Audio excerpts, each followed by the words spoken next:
Vision, the City of Malden, or your cable provider. MATV welcomes your comments. You can phone us at 781-321-6400 or email us at access@matv.org.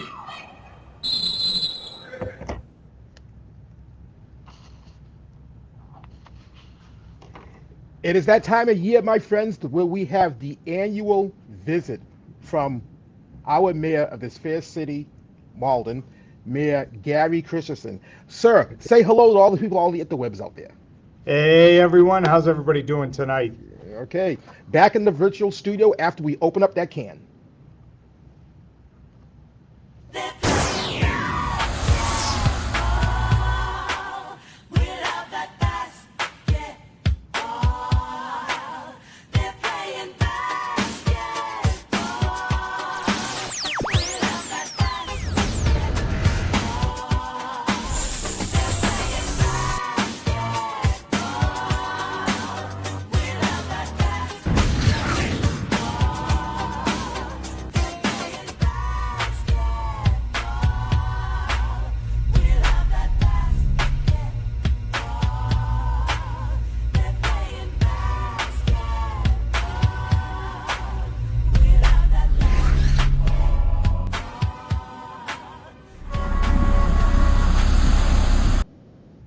Once again, I want to welcome you, all Malden sports fans, to another edition of Around the Rim. I'm your host, the Deadster, Nestor Dudley. As I said at the top, Mayor Gary Christenson in our virtual studios. Sir, we're in the virtual studios, and we're 4 years past COVID. Doesn't matter where I am, as long as I'm on the show. It's tradition. Well, sir, as always, the annual visit when you have come down to the Ferryway School. We had games last night. We had the Celtics, the team that you personally sponsor, the champions of 2 seasons ago, against the Lakers. And once again, and I've talked to Beanie Amos, and he said it seems like every year he's playing the Celtics on a Wednesday night. So he attributes that to just lazy scheduling by the commissioner, Ken Bazanta. But once again, sir, your Celtics came on top of the Lakers, and it made a lot of people in the purple and gold family, made Beanie Amos angry, and I'm sure Councilor Craig Spadafora, who was not in town, I'm sure he felt the pain where he was at. Keep going. You know, sir, as I always say, respectfully, you are the sorest winner I have ever met in my life. I'll tell you what, though, the game started off tight, you have to say. The first quarter, maybe quarter and a half, and then the floodgates opened. My MVP for the Celtics, which had a pretty balanced attack, was Matt DaCosta. He just rained down 4 big threes. Matt DaCosta, sir, total up 16 points. I don't have the official stats from Bradworth Benton, slow coming from the left coast. But, sir, I have to tell you, this is like the first time I've heard this young man's name like all season. So he had a career game, and what a time to have a career game in front of the mayor. Yes, and he wasn't alone. Azalino, Sweeney, even Cameron Crawford had one shot, and it was a 3 at the toward the end of the game. I mean, it was just a really well-balanced attack, and which makes me wonder why they were 1-4 going in, because they didn't play like that. I'm hoping this is the start of something. Yeah, you know, it could be the start of something. They have 2 wins. Unfortunately for the Lakers, the 2 wins are against the Lakers. And, sir, this year's season, it is so much parity. I mean, the Sixers, who you didn't see last night because they were not in the building, they are on top of the league. Their record is 4-1. But literally, any team can beat any other team. There's really not, in my opinion, one team that stands out head and shoulders. Like, last year, the Bullets stood out head and shoulders. The year before, your Celtics stood out head and shoulders. This year, sir, the parity is just crazy. Yeah, for sure. And I think on the Lakers side, you know, they didn't play bad, but they're really limited by the number of scorers that they have. I mean, it's really the Wharton and Gavin show. So until they get someone else, I think this may continue. Which, Yeah. if it's against the Celtics, I'm okay with. So. Oh, if only the Celtics could play the Lakers 15 games of the season. Yes. But the final score was 62-38. I mean, it was what the score said. It certainly was what the score was, and as you said, it was tight in the beginning, tight for like the first 10 minutes, and then afterwards, as you said, and you just put it so perfect that the floodgates just opened. Yeah. And I haven't heard from Council Spatafora since, so.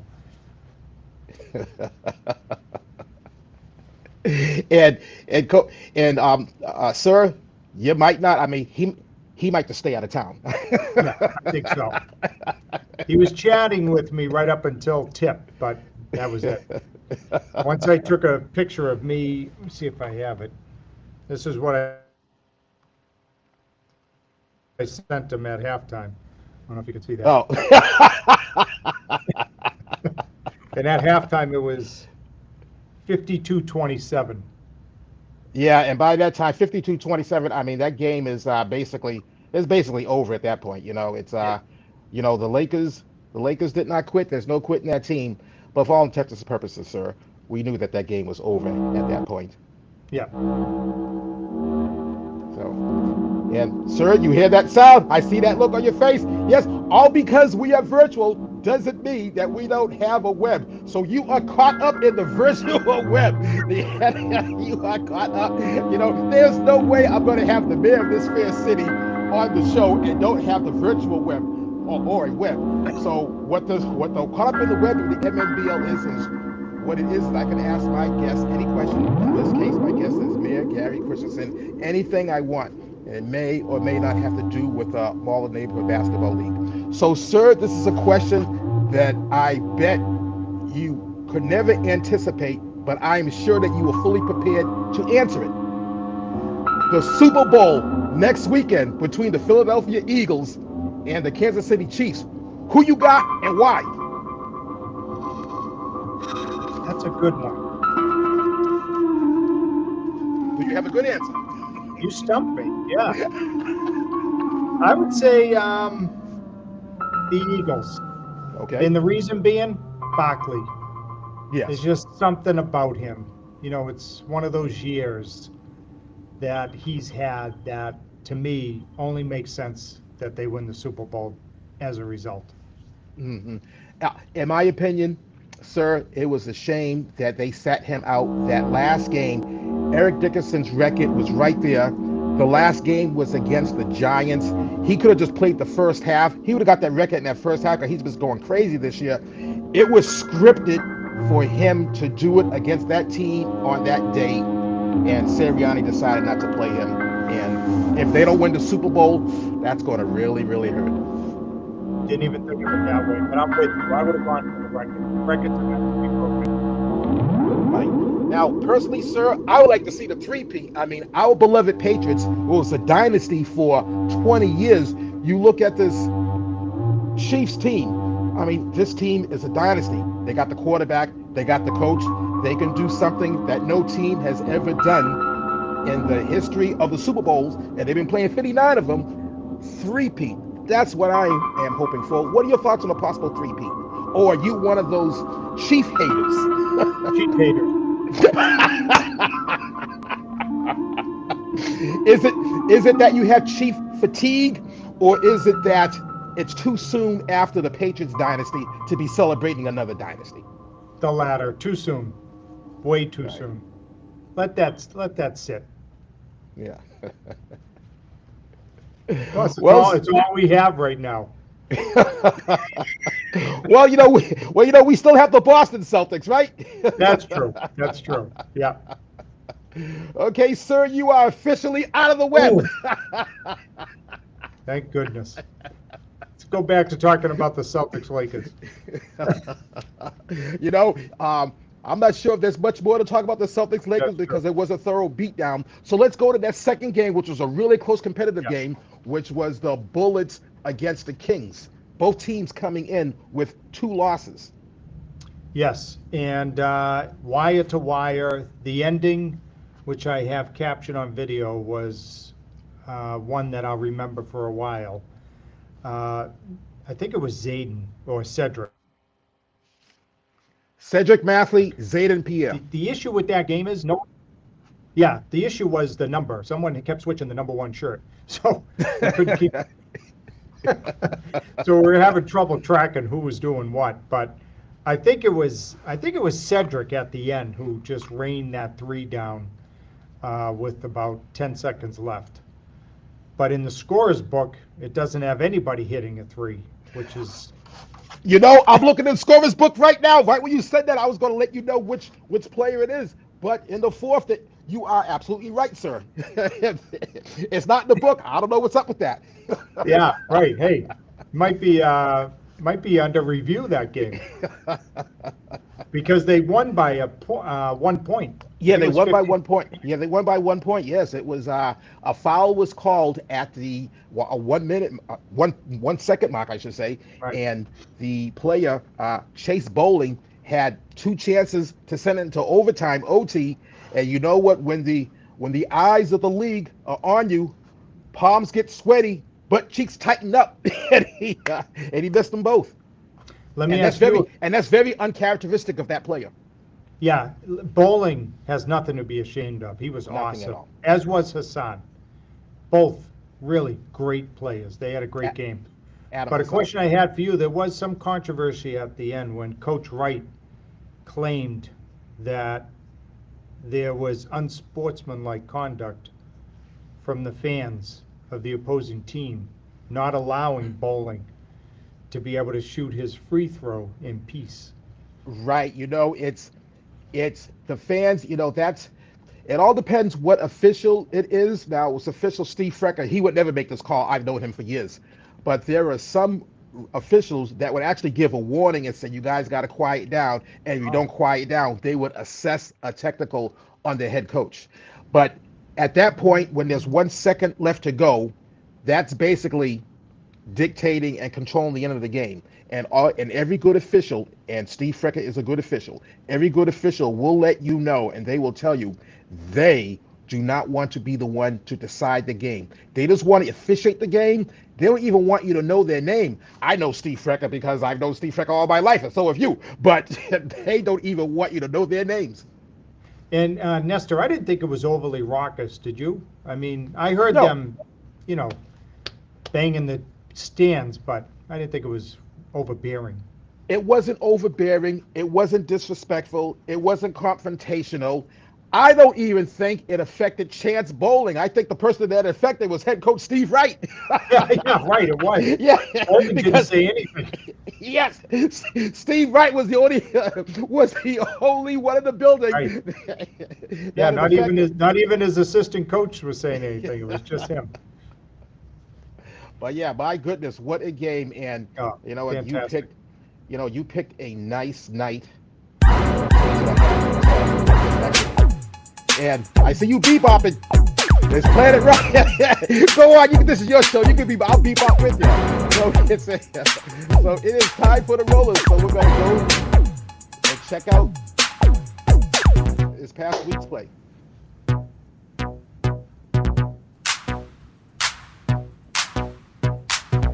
The week of January 25th at the Ferryway School.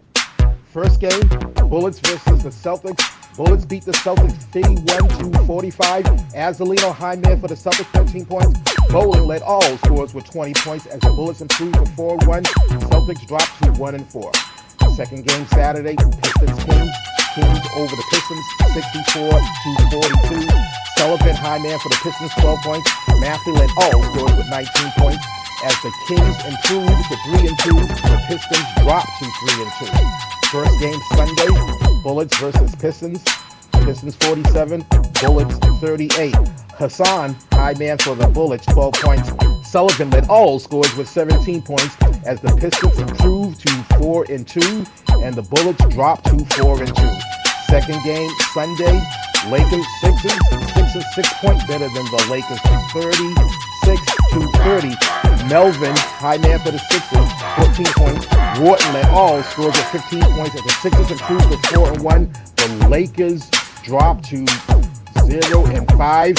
And fresh off the presses, last night's game, we were just talking about this game, Lakers versus Celtics, and it was a beatdown. The Celtics over the Lakers, 56-39. Wharton, high man for the Lakers, 15 points. DeCosta led all, scored with 16 points.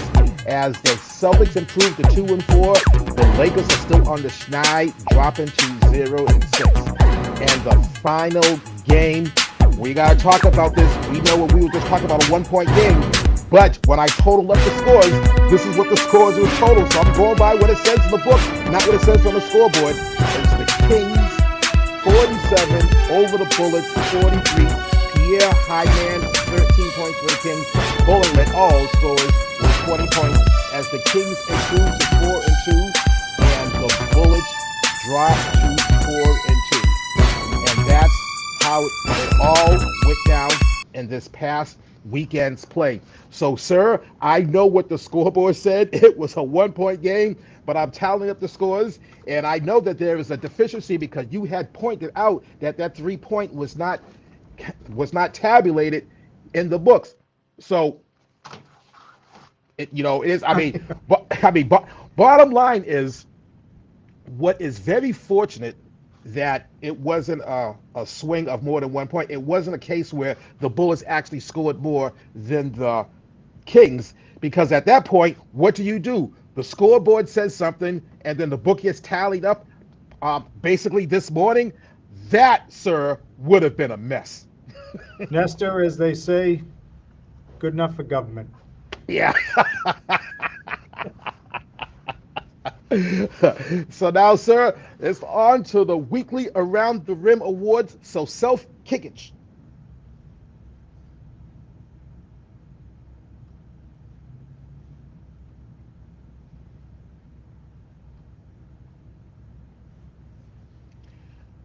Player of the Week, Cedric Mathley of the Kings. Oh, I lost my screen share there.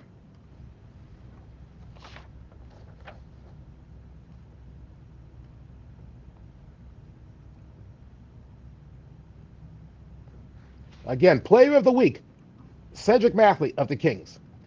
Coach of the Week, James Brittle-White of the Kings. Yeah. Team of the Week, the Kings. And will it be a Kings sweep? Yes, it will be a Kings sweep. Zayden Pierre of the Kings, both him and Cedric had a very nice game. They had a very nice week, and it was very hard to, the margin between Player of the Week and Woo of the Week was that close. So Woo of the Week, Zayden Pierre. And sir, my Woo has been compromised for the past several years because of that operation. So would you do the honors of dispensing out the Woo? Tell me when. On your cue, Ready? Sir. This is your show.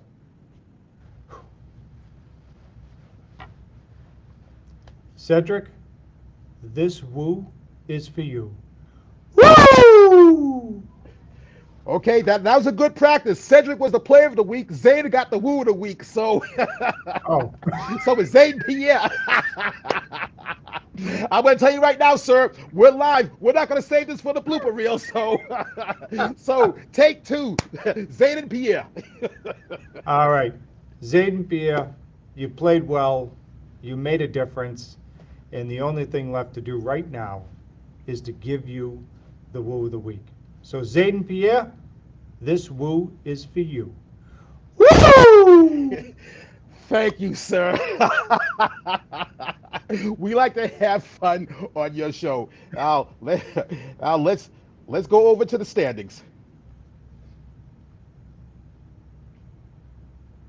Okay, the Sixers are on top of the league, 4-1, followed by the Pistons and the Kings. They're both 4-2. Bullets slipping down to the fourth slot, 4-3, followed by the Celtics, 4-2, and the Lakers pulling up the rear, zip and 6. Next week's games, this Saturday, February 1st, first game, Sixers versus Celtics. Second game, Lakers versus King. And in that first game, which C's will show up? Hashtag, which C's will show up? Sunday's game, first game, Lakers Pistons. Second game, Bullets versus Sixers. And in that second game, hashtag interesting matchup. Where to read them? Malden Advocate. The paper is free for the cheap. And sir, yes, my cheap has been compromised as well. I should have had you do the cheap. Or you could just view this stuff online. MNBL.org is the website for the league. ATRlive.com is the website for this show. And Instagrams at MNBL1986. Around the Rim, stream ATR on all devices, live or VOD. Again, website ATRlive.com. Around the Rim, public channel in Malden, the channel still known as MATV. Comcast Channel 9, Verizon Channel 28, plays live every Thursday evening, replay Friday night at 10 p.m., followed by the following Wednesday repeat at 3 p.m.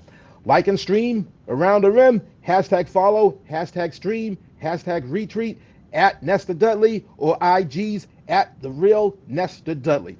My mic sounds nice. Check 1. I said my microphone sounds nice when it's on. Check 2. Beyond the Rim is the other joint that your man Nestor Dudley have. It's a podcast where Around the Rim ends, Beyond the Rim begins and goes beyond. Beyond the Rim, the podcast, available on Apple Podcasts, Spotify, YouTube, or wherever you stream your podcasts. And you know, I like to say, sir, tain't no promotion like self-promotion. That's great, for sure. So as we start winding down this show, we have about 5 minutes or so. I'm certainly not going to rush. You're the mayor of Malden. If you want to stay on for an hour, we'll stay on for an hour, doggone it. But we got 5 minutes to go. What would you like to say in the remaining time that we have? Again, the show is yours. You take your time, sir. Thank you for continuing to do this, Nestor. This is not something you have to do. It's something you want to do. And it was on display last night, just what it means, not only to me, but our entire city. Hats off to you all. Thank you, sir. Thank you, sir. While we have a couple of minutes, I'm actually glad that we do, because at the beginning of the night, sir, the game started 15 minutes late. So game's supposed to start at 7 p.m., started at 7:15 p.m. The assigner mixed up her days, thought it was next week. So Ken Mazarson was looking for referees. So, sir, was there a point that you thought about maybe taking off your tie, grabbing a whistle, and going out there and officiate? Honestly, I did. Yeah, I did think about it. But you know what would happen if I had done that. It would have been Celtics 100. Sir, could there have been a realistic scenario where, you know, every job description has other duties as assigned? So is there a world that would have existed that you would have gone on the phone and either called the Kevin Duffys or the Ron Hogans or the Maria Louises to come down and officiate the game? I would have. Absolutely. Whatever it takes. Well, sir, once again, thank you for, being on this show. It's always a pleasure when you can come to the studios, whether it is the in-studio or the virtual studios of Around the Rim. It's just, thank you, sir. Thank you for being a guest. Thank you for coming to the games and stuff. Thank you for your continuous support. Thank you for the kind words that you bestowed upon myself and the league. And of course, the top dog is Ken Mazarson. This league is not this league without Commissioner Ken Mazarson. Now, most importantly, for the black. But yes. Do you want to give my outro too? I love it. Well, sir, thank you, and I'll be seeing you again real soon. But until next time, I just want to say, buenas noches, hooches, I came in peace, I leave with love. This is for the red, the black, and the green, and I'll be seeing you at the game.